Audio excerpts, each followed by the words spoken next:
जपानचे प्रधानमंत्री कोण आहेत? सनाई टाकाईची. नीरज चोप्रा यांना कोणता मानद दर्जा प्रदान करण्यात आला आहे? ल्युटेनंट कोलोनेल. भारताचे 53वे सरन्यायाधीश कोण आहेत? जस्टिस सूर्यकांत. 29वे महालेखा नियंत्रक म्हणून कोणाची नियुक्ती करण्यात आली आहे? तिरुवलम कुदमनी ऐश्वर्या कल्याणी.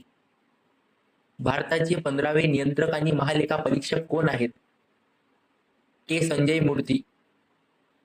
भारतीय अन्न सुरक्षा आणि मानक प्राधिकरण च्या मुख्य कार्यकारी अधिकारी म्हणून कोणाची नियुक्ती करण्यात आली आहे? राजीत पुन्नानी. संचार लेखा महानियंत्रक म्हणून कोणाची नियुक्ती करण्यात आली आहे? वंदना गुप्ता. भारतीय क्रिकेट कंट्रोल BCCI चे 37वे अध्यक्ष कोण आहेत? मिथुन मन्हास. भारताचे वर्तमान अटॉर्नी जनरल कोण आहेत? रंगा व्यंकटरावणी. विक्रम साराभाई अंतराळ केंद्र चे संचालक म्हणून कोणाची नियुक्ती करण्यात आली आहे? ए राजराजन. थँक्यू. बाकी माहिती पुढील भागात.